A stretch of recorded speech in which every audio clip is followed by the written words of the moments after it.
In this video, we are going to talk about top 10 vegetables you've never heard of. So before starting this video, please like this video, and subscribe to our channel for the future updates.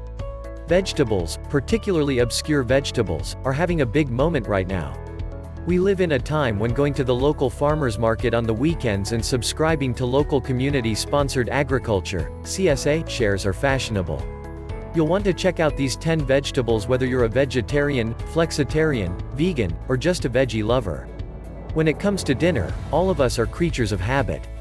We keep using the same vegetables, and if you consume anything often enough, it becomes unappealing. However, we are aware that we need fresh fruits and vegetables in our diet. What options do we have?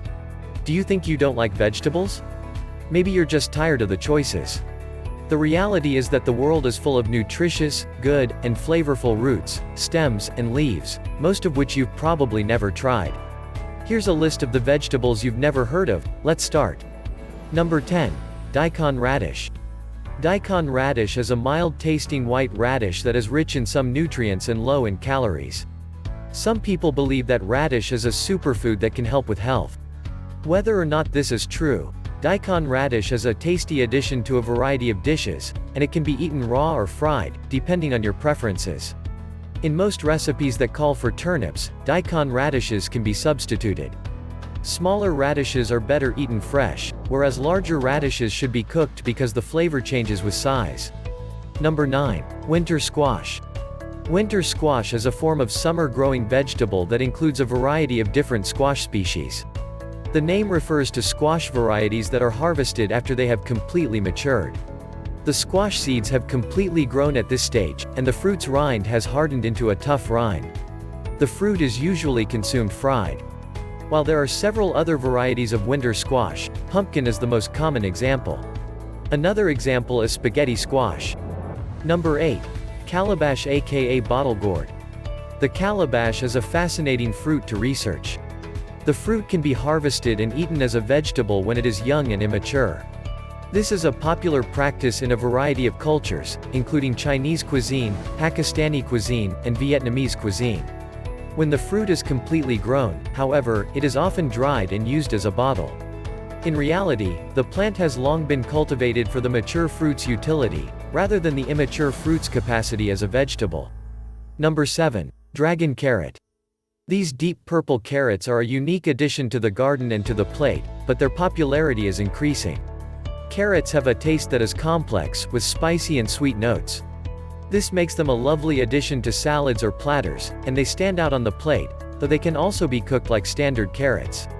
Dragon carrots, like regular carrots, are easy to grow and the seeds are relatively easy to come by.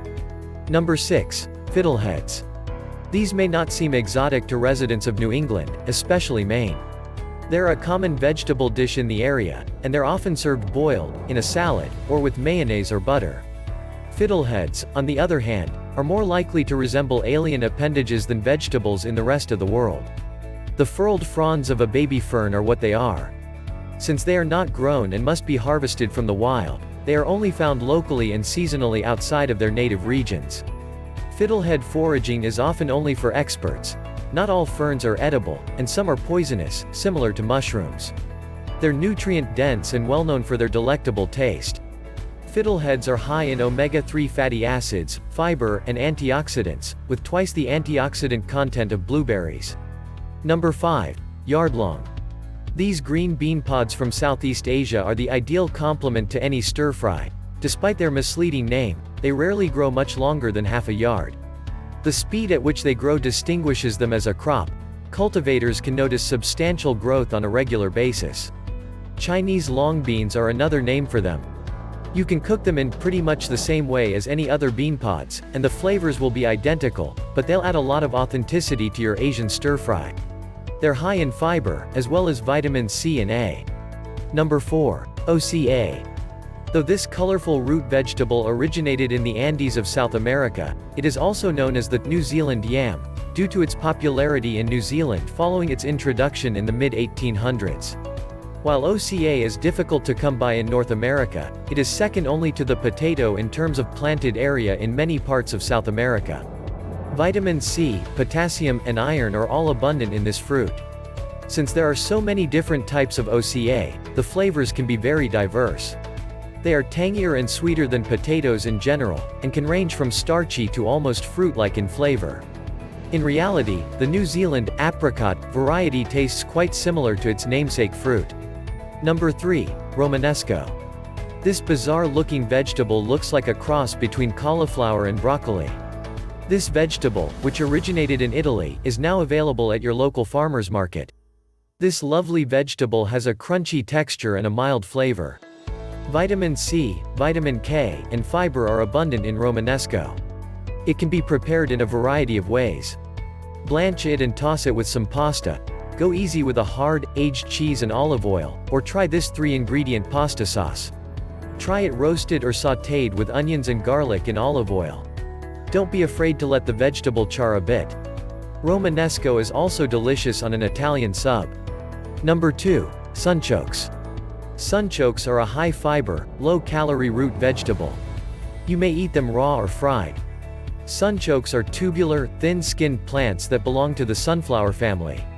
They're available from late autumn to early spring.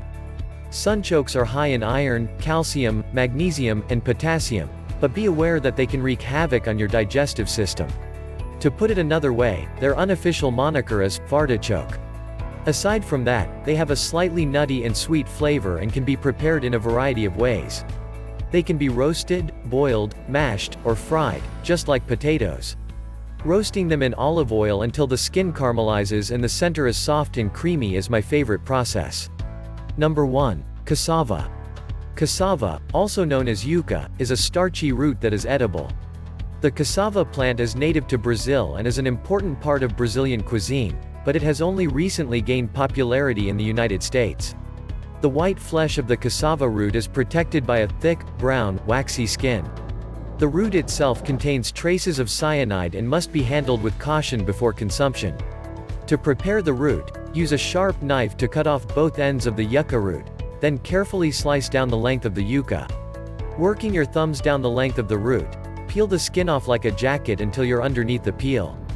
Boil for about 15 minutes after chopping into chunks. As an alternative to French fries, you can cut the root into smaller pieces and deep fry them. What do you think of our video? Let me know in the comment section below. If you enjoy this video and want to hear from me again, be sure to hit that subscribe button before you go. Thanks for watching.